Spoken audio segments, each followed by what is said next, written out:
Hello and welcome to the Crux of Medtech. We go beyond the buzzwords, bringing you the insights from the innovators, investors and leaders who are driving this life-saving space forward, because I'm absolutely fascinated by the stories that people have to tell in medtech. As someone who works in this sector on a daily basis, I come across so many interesting people and so many interesting stories that I think the world deserves to know about.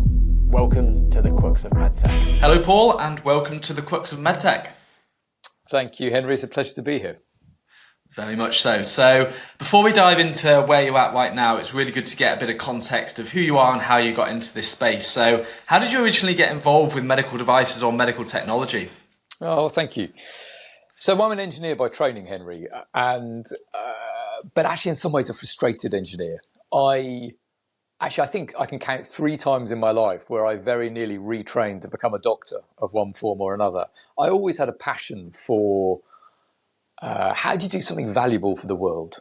How do you make your life count? I suppose, not wanting to sound too cheesy, but and I actually spent a number of years sort of almost soul searching, and then I discovered medtech, and for me it was like a coming home, because it was a fusion of being an engineer, being somebody who's excited and passionate about using technology to solve the problems in the world, but actually applied to something that my heart was already in from the start. But honestly, I was never really cut out to be a doctor. I think I was cut out to be somebody that creates tools for healthcare professionals, creates solutions for healthcare professionals. So I started off my career in outsource R&D, more or less. So I worked for a consultancy for about 10 years. And in that period of time, I did a whole range of things, but I ended up finding my home in medical device development. So I think I can recall that the very first sort of brush with surgery was I got to see a lap chole, so a laparoscopic cholecystectomy, gallbladder removal, in an unremarkable North London hospital. And the guy that took me in to see that surgery was a client. He worked for a company called Prosurgics. So Prosurgics were one of the earlier pioneers in laparoscopic camera holders, so devices that help laparoscopic surgeons be in control of the endoscope. And I had a contract to develop a kind of next generation laparoscopic camera holder for them. And this is sort of back mid 2000s, 2006, 2007. And so we did that development for them. I think that was the first product that I actually got cleared on the market in the US and in Europe, and did a whole variety of different medical devices and diagnostic devices. So some in diabetes, some, as I say, in robotics, and some surgical devices. So I did work on vessel sealers, and a number of different technology-driven solutions. And what really excited me in that was seeing how the technology that's often invented in a different sphere, like in consumer, you can transfer into medtech. So I'll give an example. There's a technology that was actually used in power supplies, of all things. So, like the sort of wall bolts that you plug into the wall to power your laptop or your phone charger or whatever. The guys are real experts in making these power supplies, and they really, really, really know their stuff. And it turns out that the same techniques and technology that you use in power supplies happen to have a really nice application in actually harmonic vessel sealers. So this was the sort of world I lived in for a good 10 years, sort of taking these ideas, working with clients to develop groundbreaking medtech products, and so transforming lives. And that led to probably the most sort of significant thing that sort of happened in my life professionally, which was I met a few guys who would end up becoming my co-founders. I met Martin Frost, Keith Marshall, Luke Ayres, and then Mark Slack. Those names may or may not mean something to you and your listeners, but I'll just explain. So the five of us ended up kind of asking ourselves the question, well, what are the big unmet needs in medtech? And we could see that there was this small company, Intuitive Surgical, which had some success, shall we say, in using high technology, using robotics to make the clinical outcomes for patients and make the life of the surgeon considerably easier in this super difficult world of laparoscopic surgery. And just so, I mean, your readers will know this, but so your listeners will know this, but when you're in lap surgery, you're asking a surgeon to do some pretty complicated, both mental and physical gymnastics. You've got instruments that move the opposite way, like you move your hand down, the instrument goes up. You're asking a guy to do something a little bit like tying your shoelaces in terms of complexity, but you're asking them to do it with these dumb instruments that have no wrist articulation. And the guys at Intuitive came up with an amazing solution, and they solved that problem. But at the time, they'd solved that problem principally for prostate surgery. And so we created a company and a product that is now called Versius as a universal surgical robotic platform. And so we founded a company called now called CMR Surgical back in 2014. And the five of us sort of covered the bases, if you like. I was COO for the first 5 years of the company's life, and then Chief Customer Success Officer for the sort of subsequent 4 years. And the other guys covered the other elements of the company, with Martin being the initial CEO. And of course, Mark is the Chief Medical Officer. And so that was quite a journey, Henry. And I guess CMR Surgical is a name that your listeners will be aware of. Myself and the guys took the company from literally zero, a bunch of us in what turned out to be a previous agricultural building, in fact, a pig shed. It was the first ever building that we occupied, through to a company that had an install base of about 200 robots when I left a couple of years ago, across, I think, as many as 20 countries. I see on the recent media campaigns, they're up to about 30,000 cases now, including some cases that can't help but touch your heart. You hear of pediatric cases where literally young folk have benefited from the precision that you get from robotics, from, in the case of Versius, 5mm instruments, or instruments used on 5mm ports, and that allowing surgeons in the UK and beyond to perform these cases that otherwise would be pretty tricky to perform. So very long introduction to me. So in short, passionate about medtech, how it changes patients' lives, how it helps healthcare professionals achieve the absolute best, and perhaps most notably co-founded CMR Surgical. Awesome. And I think some of that will really resonate with the audience in terms of having a purpose. A lot of people join this industry because they feel a real purpose beyond what they're doing already. And a lot of people get into the industry, and you'll actually, the amount of people who on the podcast have said they wanted to be a doctor, but then took a different route to get into it is actually quite surprising. Mark's come on the podcast before, so we've all heard the story of how CMR was founded and pulled together as well. So fascinating to hear your side of it. Now, We've spoken previously before this conversation, a prep meeting, and also in a different sense. And you think that Lupin Dental, where you are right now, is your next unicorn. So let's dive into what Lupin Dental does, what you're building, and tell us more about the company. Yeah, thank you very much, Henry. So Lupin Dental, clues in the name, is a dental business, but it's a dental robotics business. And now, of course, your listeners will be making the connection. So Lupin was founded by doctors Galip Durel and Stefan Kubi to bring beautiful and clinically excellent smiles to millions of people. So let me give you a little bit of context, particularly on the guys who founded the company. These guys, Stefan and Galip, are legends in the dental world, particularly in the aesthetic dental world. They're sought after public speakers, they're educators. And actually the techniques that Galip invented 20 years ago are standard of care in dental schools. You find their books on the reading list in postgrad dental schools across the world. And I'm speaking to you today as CEO of Lupin Dental. Now, what brought about that transition? I guess you're probably thinking, and your listeners will probably be thinking.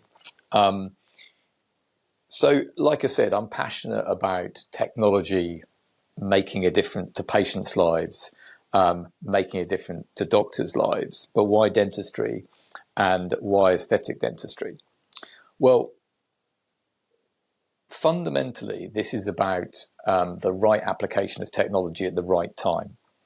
Lupin is about the clever application of technology to allow every dentist to precisely restore our teeth using planning software and an automated robotic treatment platform. Now, there's quite a lot to unpack in that we can get into in a moment.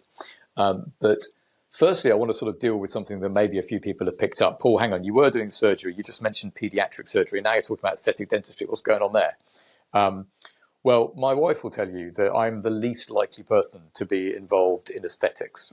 It's not my style. I'm sort of wearing, well, you can see what I'm wearing. I have a fairly ordinary shirt today. I mean, it's just about ironed, to be pleased to see, but it's not my style. But actually, what I said at the beginning is important. Lupin is about beautiful and clinically excellent tooth restoration, beautiful and clinically excellent smiles. And here's something I didn't know until I joined Lupin. So we all know that our teeth are made up of enamel and dentin. Enamel on the outside, the hard stuff, dentin on the inside, the vital stuff. What I didn't know, though, or I kind of maybe knew a little bit, was that your enamel degrades as you get older. It gets thinner and thinner and thinner. And actually, the enamel is a critical part of your tooth. The tooth's a composite, a little bit like your bones. And when you apply dental veneers, porcelain veneers, very important, you're actually restoring the enamel. You're actually replacing the enamel that nature gave you with modern ceramic material that chemically and physically is very, very similar to the enamel. And that's what Lupin is about. It's about restoring teeth to the way that nature intended them to be, in a way that's functional and beautiful. And the key thing is it's super hard to do. So I mentioned just a moment ago about using a clever application of technology to precisely restore teeth, planning software and automated robotic treatment platform. Well, why do you need all of that, Henry? Here's why. When you come to restore someone's teeth, what you want to do is you want to replace the enamel with something that's beautiful and clinically functional. What you don't want to do is grind down someone's tooth to a stump. Sort of sounds totally obvious when I say this, but actually when you look at some folk in dental practice, and I don't want to be too generalist in this, they will default to what's called a crown, and we've all heard of what a crown is. But when you stop and think, a crown is where you file down the tooth to a stump, something that will accept a crown. But I'd never stopped to ask, why do you do that? And the answer is, you do it because a crown is mechanically stable. It's something that, just like the metaphor, it's something that, king or queen sort of has on their head, and it is mechanically stable. It sits on their head. So what you do is you file down the tooth to a stump so that you can have something mechanically stable that goes on top. But of course, you and your listeners will have spotted the challenge there, spotted the problem. The problem is you're taking away more of the vital tooth than you need to. And you're doing it because you want to make something that is mechanically stable that can receive a crown. But in the modern world, we've got computer-aided design. We can actually design the restoration in a way that's minimally invasive. So, and here's the other connection to the previous world I inhabited. Lupin is about minimally invasive tooth preparation. where you leave as much of the original tooth as you can. You just replace the part of the tooth that needs replacing, and therefore you do something which is both beautiful and clinically excellent. You leave as much of the original tooth as you can to allow the patients to have great long-term outcomes and a beautiful smile. Perfect. So you've talked about the crown as an example, as one. Usually when it comes to a crown, it's because something's gone wrong and you need to fit a crown. So Lupin isn't just about fitting a crown, it's about the full smile. So when would you choose to get Lupin Dental as a full smile versus, obviously you've talked about the crowning? Thanks, Henry. So now we're getting into some of the subtleties of the beautiful element. Like I said, beautifully and clinically excellent. Now, one of the key things is the optical properties of the porcelain, of the ceramic, of the artificial enamel, we could call it. And your enamel is actually translucent. So it partly lets light go through it, and it partly reflects light. And so when you restore people's teeth, to get color matching, you actually have to restore the teeth that are visible. So it's actually extremely difficult to color match on an individual tooth. It's possible, and dentists do it, but often what patients prefer is to restore a full smile. And a full smile is typically 8 teeth, sometimes 10 teeth. They're the most visible teeth on the maxillary, on the upper row of teeth. And so typically, and if you look at the current market, most people would end up getting 6, 8 or 10 teeth on the upper jaw, because it gives you the best overall color match and it gives you the most beautiful smile. And of course, it has the advantage that, like I said earlier, you're restoring the function of the teeth in the sense that you're replacing the enamel that's probably degraded if you're my age, getting on for 50. And of course, you end up with a beautiful and functional outcome. I'm interrupting this episode to bring you a word from our sponsors, TTP. TTP is a leader in complex medical technology development with deep scientific and engineering expertise. They support ambitious medtech companies in solving high-risk, high-complexity challenges where there's no margin for error. Whether you're tackling uncharted technical territory or racing to bring a product to market, TTP provide clarity and direction. By de-risking innovation and ensuring seamless alignment with regulatory and manufacturing demands, TTP help you move forward with speed and confidence. To find out more, check out the show notes. Perfect. So to prepare the smile for the beautiful part of this, do you have to do any orthodontal work to prepare the smile before you start to put on those implants over the teeth? Veneers, just to use the right, just to help everyone understand the word. Implant is also a word in the dental industry. We can no, it's absolutely fine. It's absolutely fine, Henry. I'm learning this world too, but we can come on to implants a little later on. But the restoration is the term we use in dentistry. So you refer to the prosthesis, the fake tooth, if I can call it that, as the restoration. So you're quite right behind your question, and you just told me before we went on there that you'd actually had Invisalign, which allow me to spin off a little bit and give you some context there. So in order to respect what's called biomimetic principles, which is a sort of posh word for saying preserving as much as possible of what nature gave you, biomimetic, you want to do minimally invasive prep, meaning you want to remove as little tooth as possible. And to do that, you want your teeth to be as straight as possible before you start a treatment to apply veneers to replace the enamel. And so typically, we see our patients as folk who have a need for veneers to replace the enamel to improve their appearance, but also have relatively straight teeth. So we see a future where patients will be referred for orthodontic treatment before having veneers fitted, because it leads to a better outcome, because it means that you can preserve more of the original tooth. And it's generally not such a great idea to have veneers fitted if you need a large amount of tooth preparation, meaning the sort of filing down of the tooth to receive the veneer, because you're not respecting the biomimetic principles. You're not preserving as much as possible what nature gave you, whereas you can relatively safely move the teeth. Now, I mentioned Invisalign, and you sort of led into that a little bit with orthodontics. It's worth just pausing for a moment and actually congratulating Align Tech, the company behind Invisalign, because they've done something super impressive. So when I was a kid, obviously orthodontists existed. I'm not that old, but orthodontics was something that was a service provided to teenagers.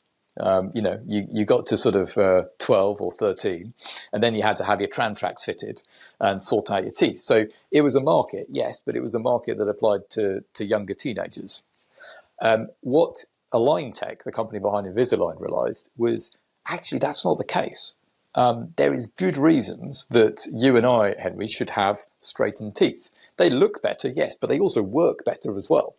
And so what Align Tech did was create a process where they control the quality of the outcome, and they do that through these invisible aligners, they're called, and you're obviously wearing one right now, you told me. And you'll wear those aligners for, I think, a couple of weeks, is that correct? And then you'll get another one.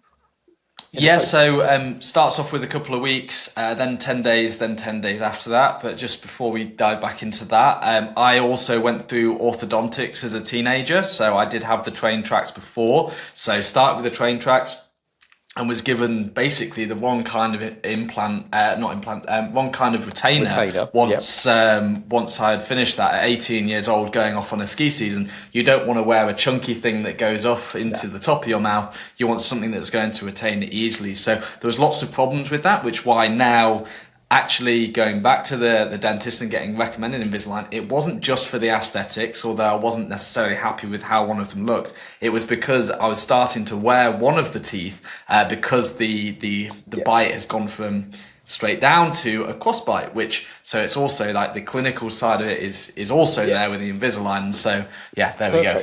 Yeah, well, thank you so much for sharing that, Henry. That's I think a very, very important point, with that.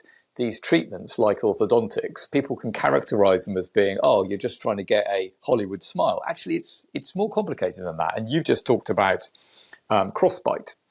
And the world of restorative dentistry is very much like that, I'm learning. So to sort of dive back into the story a little bit,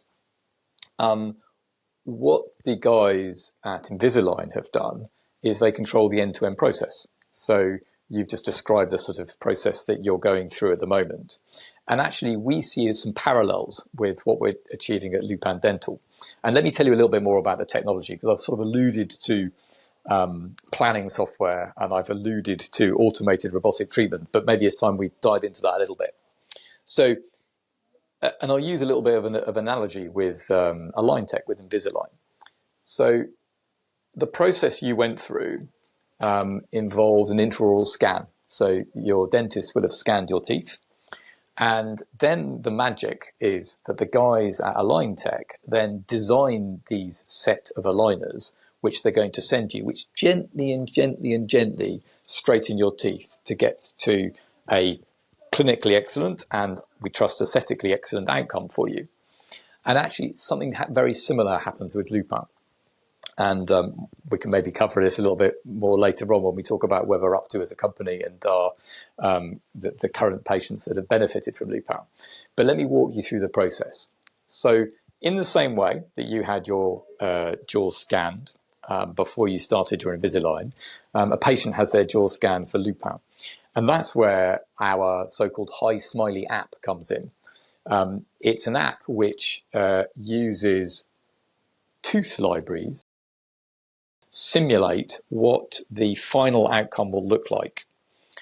based on your appearance. So a little bit like one of these glasses apps where you can try on your glasses using augmented reality.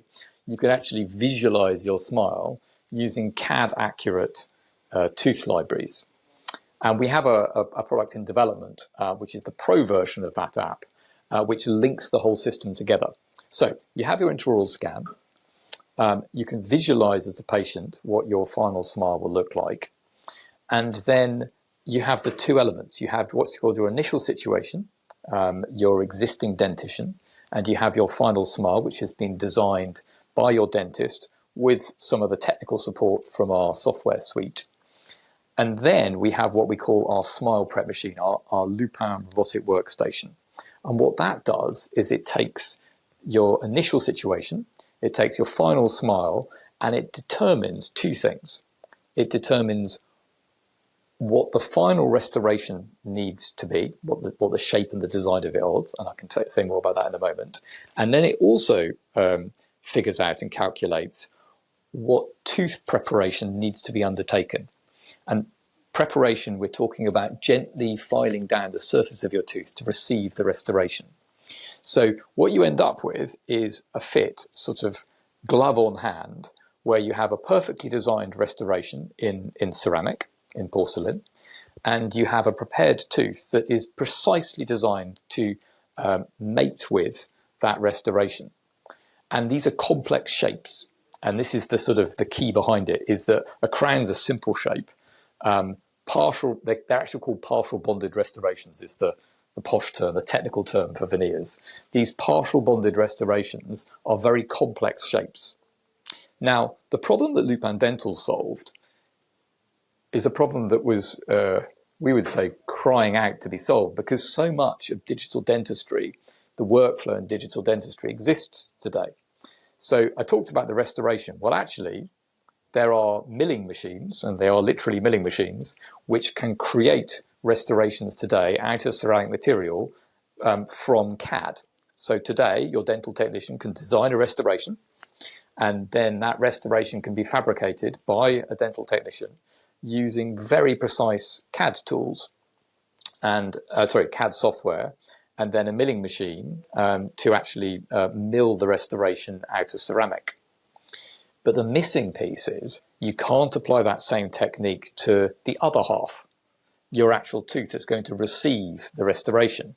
So today, what has to happen is your dentist has to somehow, in his mind, figure out how to follow these biomimetic principles to file down your teeth. And then he has to do all of that kind of live with a dental drill in his hand. And then he has to scan your teeth afterwards. You have to go away with a temporary, and you have to come back some weeks later where hopefully the final restoration will fit. What we do at Lupin is we can combine those two steps, because remember, all the planning can be done in advance. So just like you, when you went to have your Invisalign, had that scan, and then the guys at Align Tech did all their calculations and they designed those aligners and they sent them to you in the post. In a similar way, at Lupin, you have your initial scan, then the Lupin planning software, along with the dentist and the dental technician, designs both the restoration according to your final outcome, your final smile, desired final smile, and also the necessary tooth preparation. Then the restoration is fabricated. You return to your dentist for your treatment appointment. The robot, the automated robot, under the supervision of the dentist, executes the tooth preparation plan that's been determined in advance. And then the dentist bonds on the restoration. So you enter the dental office for your treatment. You lie down on the dentist chair. The robot, under the dentist's supervision, performs the tooth preparation. Then the dentist takes the restoration out of the box that's been made in advance and bonds it onto your tooth. So you end up with one treatment appointment where both tooth preparation and what's called final bonding is done all in one. And that's the magic of Lupin. We're using modern CAD/CAM planning software, robotics, to deliver a single treatment appointment so that you as a patient can walk away with your final smile. And that's super important, Henry, because actually what happens today is a little bit messy. So I'll tell you a personal story. I've actually got a crown. So this tooth here is actually a crown. I now understand it shouldn't have been a crown at all. It should have been a partial bonded restoration. It should have been a veneer, because the tooth itself wasn't in a bad shape. It was a little bit chipped and a little bit discoloured. But I actually had to have 3 treatment visits to my dentist. The first one, he filed down my tooth and gave me a temporary. Then I had to come back to have a kind of pre-fit of the final restoration. And then he came back afterwards to sort of check that everything was okay. And in between, I had to go and see a dental technician. So I think if I counted up, I had 5 appointments, an initial consultation with him, 3 appointments with my dentist, and then a trip to see a technician. And honestly, it's a bit of a pain because you've got to schedule your life around all these different visits, and you've got to separate them out by a few weeks each time. And just like you found with Invisalign, much easier for you to sit at home, wait for the post to arrive, pop the aligner in, and job done. And so what we're doing at Lupin is making that end-to-end workflow much easier for the patient and much easier for the dentist. 100%. And you're always hearing of crowns falling out. Like my mum's had no end of trouble with crowns coming off and all sorts. And then it's a trip back to the dentist. It's 2 or 3 more consultations until it's there. So, I mean, it's something that affects completely life as well. Because when the tooth is filed down so much, there's obviously sensitivity around it. And yeah, so. Yeah, thank you for picking up that point about sensitivity. That's a super important point. Actually, you're completely right. The level of sensitivity you have really depends how much tooth preparation is done. I mean, it's common sense, isn't it? If you do a lot of filing down of the tooth, it's way more sensitive than if you just touch the outside. And one of the key benefits of using a computerized pre-planning system is we can always do the minimum amount of preparation. And that not only leads to great long-term outcomes, but also, as you say, it reduces sensitivity, which is super important for people. And actually, there's a second benefit. When you go to the dentist and you expose the dentin, which is what happens when you file down the tooth a lot, that's very sensitive. That's the thing that's really sensitive. And every time it's exposed, it's sensitive. So when you go and have a temporary, and then you have to go away and come back, when they take the temporary off, you're back into the cycle of sensitivity again. So by having a single treatment appointment, you reduce that sort of sensitivity moment to literally just the half an hour between when the robot's finished under dentist supervision doing the tooth preparation before the dentist bonds on the final restoration. Amazing. And because it's not take off as much, do you need anaesthetic in the mouth when the robot's working, or is it something that you can reduce? So, disclaimer here: I'm not a dentist, so I'm not qualified to answer the question. My understanding is standard of care would always lead to local anaesthetic, but I understand that for most people, your enamel thickness is between 0.5 and 0.7 millimeters. So we typically take off slightly less than 0.5 millimeters, more like 0.2, 0.3. And so if you're actually only removing enamel, then I think I'm right in saying that there's almost no sensitivity at all.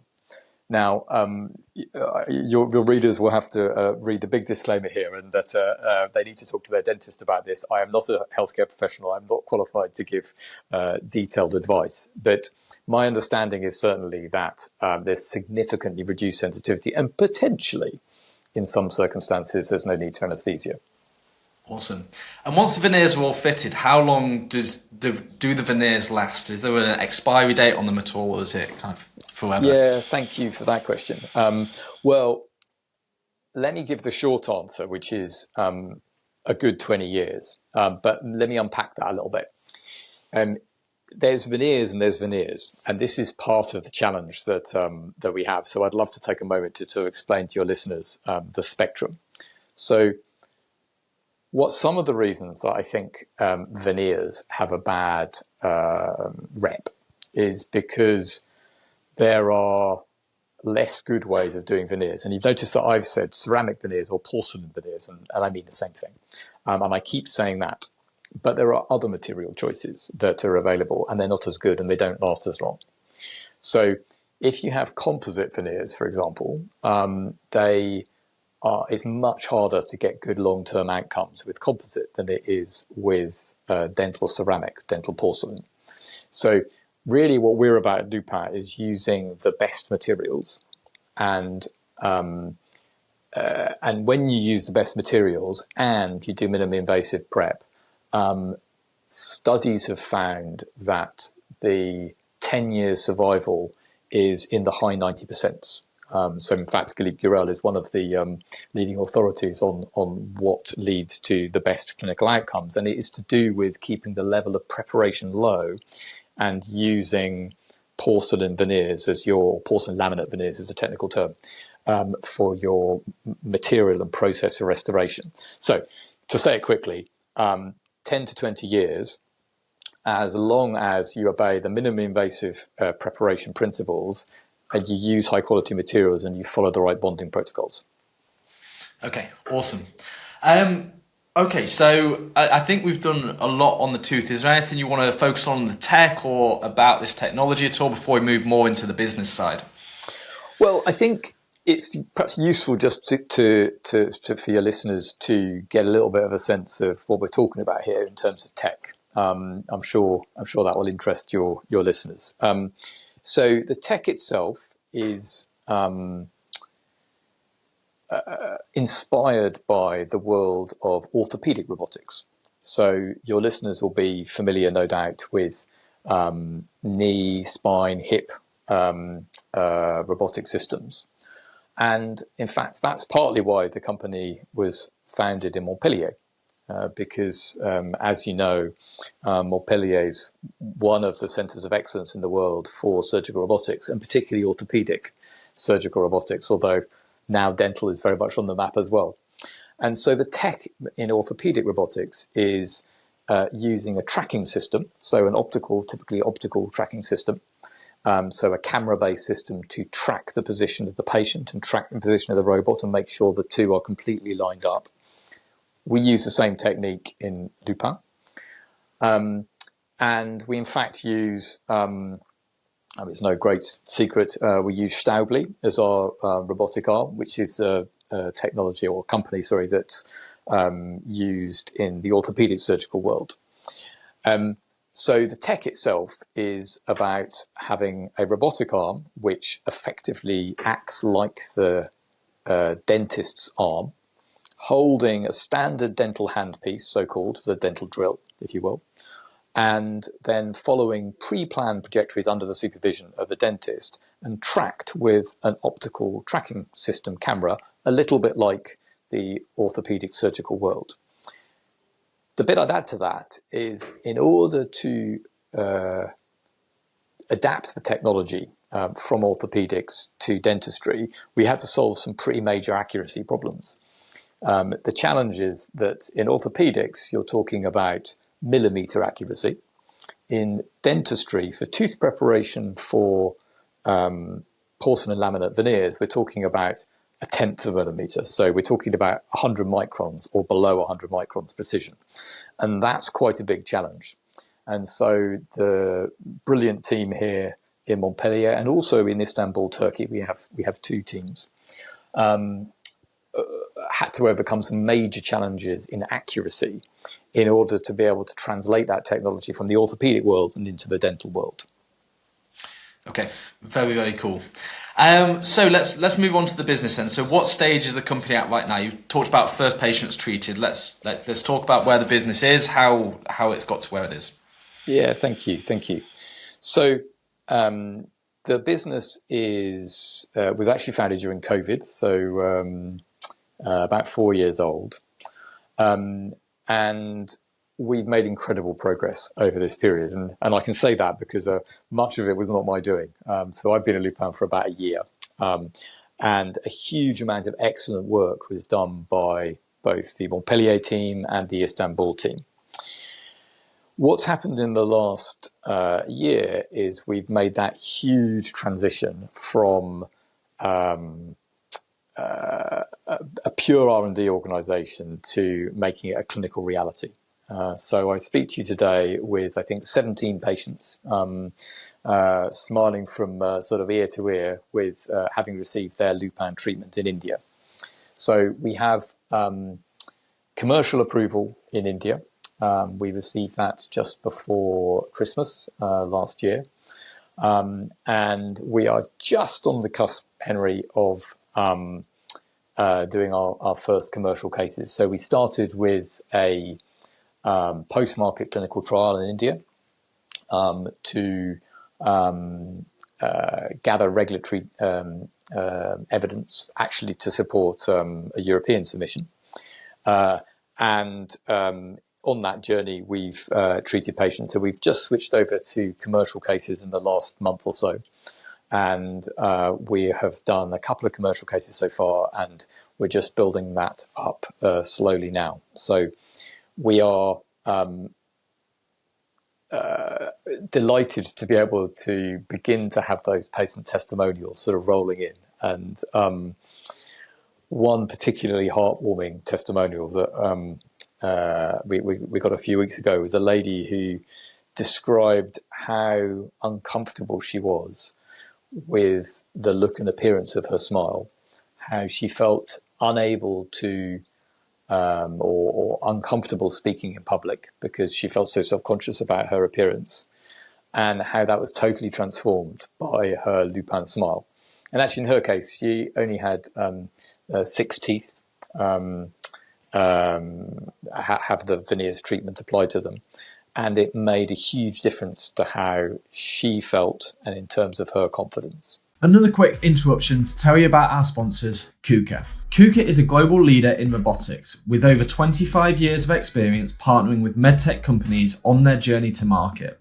Their reputation is built on robust technology, reliability, and long-term collaboration.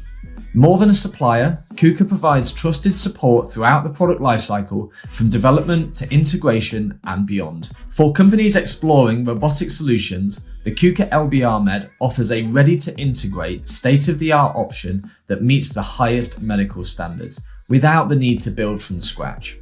If you want to find out more, then head to the show notes and follow the link to KUKA's website. It's obviously all about the patients at the end of the day. Like, that's what you want to walk away. That kind of testimonial was absolutely awesome to get.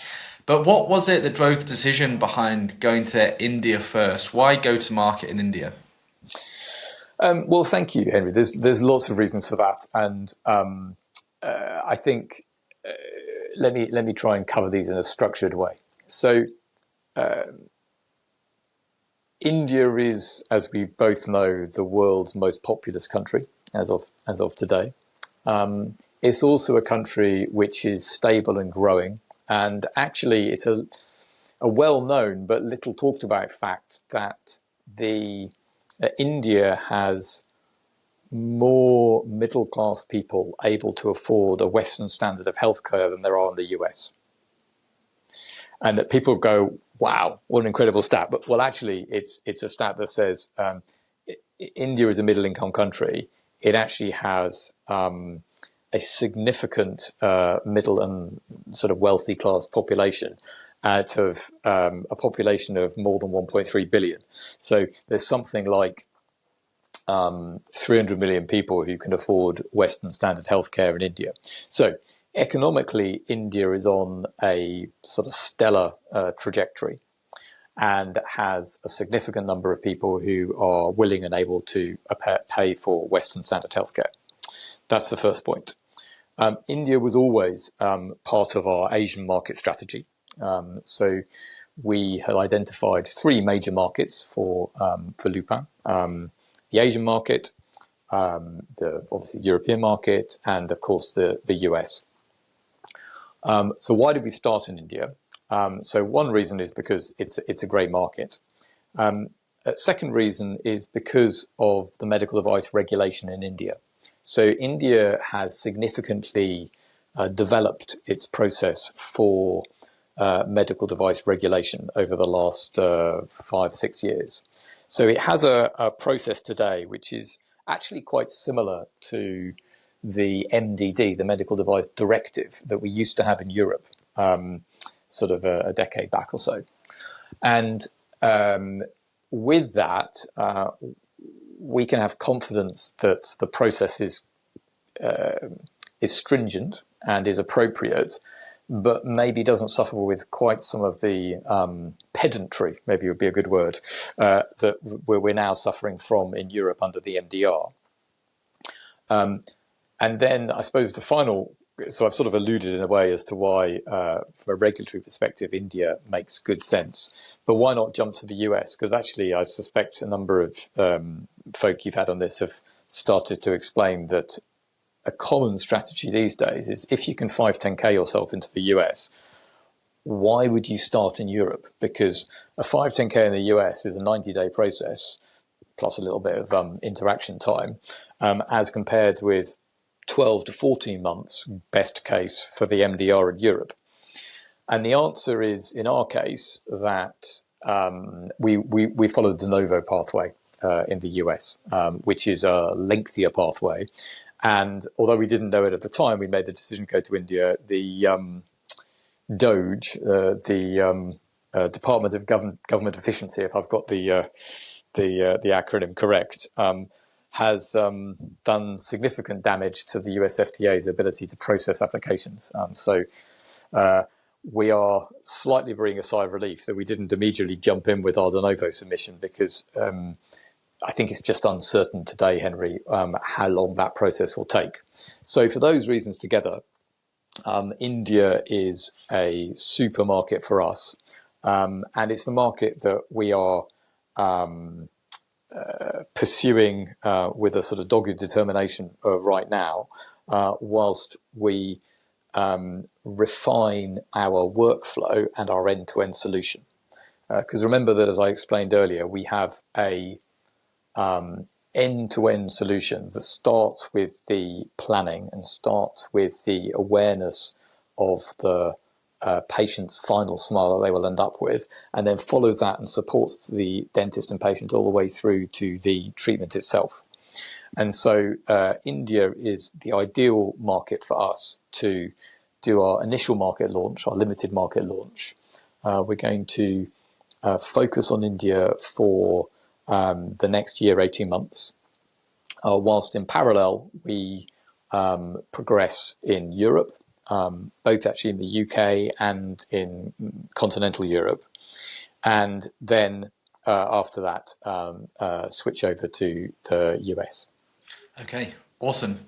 And given that this is kind of in clinics so soon after starting the company, robotics takes a hell of a lot of capital, and it takes a hell of a lot of time to develop good technology effectively. So we talked about this like in the prep. You guys aren't too far away from profitability after you launch, and like, how has that made it? How can you guys do that on?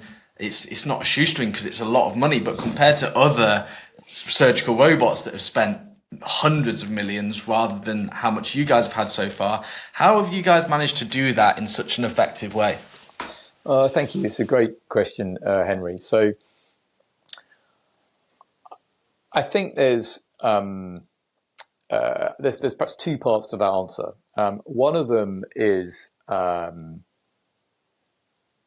actually our initial go-to-market strategy. So there is a lot of cost associated with MDR, a lot. And it has really, in my view, ended up leading to less technology available for patients, which I think is and healthcare professionals, which I think is a crying shame, because that is not the world that we inhabit. We are, I think, privileged as a community of medical device professionals to have considerable freedom to apply technology in the most appropriate way, where it's a risk-benefit balance. That's the way our industry works. And I think in some ways in Europe, we've taken a retrograde step with the MDR, and that costs a lot of time and money. So point one, we intentionally have decided not to start with the MDR. which means that we are in a situation, I would say, analogous to the world of the MDD, sort of 10 years ago or so. So that's a big difference. Secondly, and culturally, in India particularly, but also in the Asian markets in general, there's actually a much stronger desire for high technology. The patient and customer, doctor, perception of the value that technology can bring, I think, is much stronger than we have in the West. So people don't think about, robots going to take away my job. And that's not the mindset that's there in Asia. So I think that's not a direct impact on our bottom line, but it sort of explains why we are focusing on the Indian market initially. And then I think the second part of the answer to your question is around the R&D efficiency that comes from transferring technology from the orthopedic world. And to this extent, I should thank my colleagues in the orthopedic world for having sort of broken the ground ahead of us, if I can put it that way. We would never have been able to do this at the pace that we've done it had it not been for the fact that we were able to transfer or translate technology from the orthopedic world to the dental world and do that in quite an efficient way. And then I think the third part of the answer is dentistry itself. Fundamentally, dentistry is a relatively low-risk form of medtech compared to, let's take the obvious example of neuro. Neuro is super high technology, super complex, and has associated risks with it. And great that people are innovating in that space, but inevitably it is a more expensive place to innovate. Tooth preparation, in contrast, is relatively low risk. And so that, again, has allowed us to be efficient in how we've undertaken our development and focus really on the differences between the orthopedic world and the dental world, which is a more efficient way to proceed than having to sort of start from a blank canvas. Okay, very cool. And so wanted to get some of the lessons. You've been around surgical robotics in both surgical, traditional, and also dental. So what would you say are some of the top lessons you've learned across your journey? That's a great question, Henry, and you're going to get a slightly on-the-fly answer. I'll give you two. So the first is engineers are not the best people to develop products. Massive, bold, and slightly controversial generalization. But engineers are not the best people to develop products. Who is? The customers themselves, the healthcare professionals. Or actually, if I now moderate that comment a little bit, it's the partnership between a healthcare professional and an engineer, and it's that partnership that is the most fertile ground for medical device innovation. And it took me a while to realize that, because I used to think engineers have all the answers. Engineers are the best people to develop innovative products. The challenge is, unless you know exactly the application that you're innovating into, you develop the wrong product. And the world is full of technology looking for a home rather than solutions to the world's problems. And it's that combination of healthcare professional who understands the application area and engineer or scientist who can search the database of solutions to come up with that perfect match. So if you like, that's sort of a major lesson. And how do you promote between, just a follow-on question before your second point, how do you promote that collaboration between engineers and also the users and customers of the product? I mean, there's lots of ways, lots of common sense ways. I mean, if I speak personally, is the learning journey that I went on getting to know Mark, my co-founder at CMR Surgical. And of course now knowing Galip Gürel and Stefan Kubi. So I think part of it is just the basics of relationships.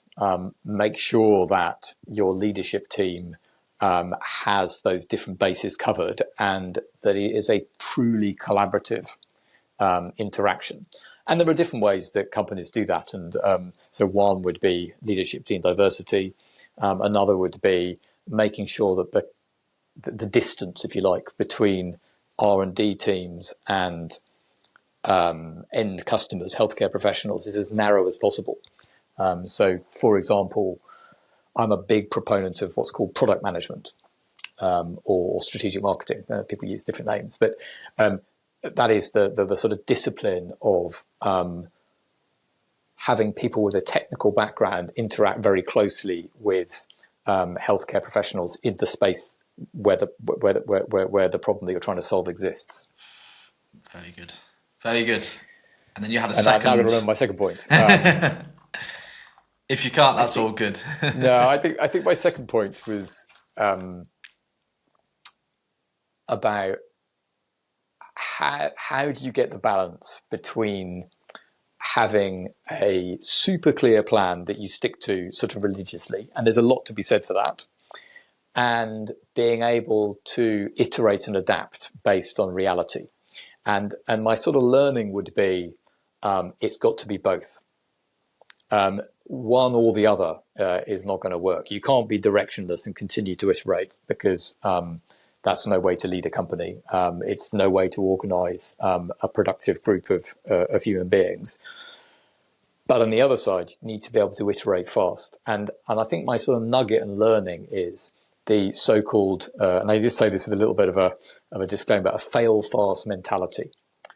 So it's something that certainly product development folk would talk about. Rule out the options that don't work as quickly as possible. Deal with them and move on. Don't have sacred cows. Don't continue to sort of pursue something doggedly when it's manifestly not going to work. Fail fast. I should sort of disclaim for the benefit of your listeners, I mean fail fast in a safe way. Of course, patient safety is number one. But in terms of how you execute a product roadmap or an R&D project, rule out the parts of the R&D activity that are not contributing to the end vision. So it's those two things together. It's having a clear plan, but it's being able to adapt those plans. And maybe my learning there is use the fail fast mentality to stop pursuing ideas that are not going to solve the ultimate goal. Okay, awesome.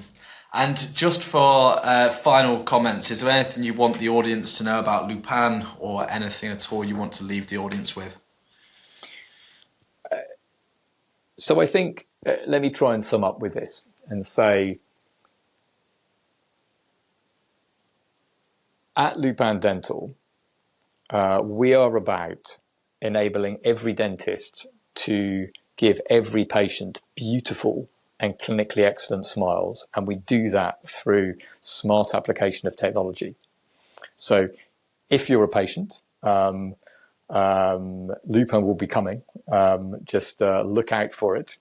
If you're a dentist, particularly if you're a dentist in India, please get in touch. We would love to enable you to give every one of your patients beautiful and clinically excellent smiles. And we very much hope that Lupin will become a household name in the coming weeks, months and years. Thank you so much for joining me, Paul. I had a lot of fun on that one. Awesome. Thank you, Henry. Thank you so much for joining me on the Crux of Medtech podcast. If you're not already doing so, please go ahead and subscribe on YouTube or follow the podcast on Spotify or wherever you get your podcasts. This podcast is proudly brought to you by Crux. Crux is a medtech search firm which places pioneers in transformative roles to help us live longer, healthier lives. We do three things for companies. We help hire world-class executive talent. We help companies raise investment from Series A to Series C and execute upon M&A. And we also are building a community of medtech leaders to facilitate peer-to-peer learning and accelerate the companies to help them go faster. If you're interested in any of those three things, please reach out to me on LinkedIn or follow the link in the show notes to find out more. Thank you.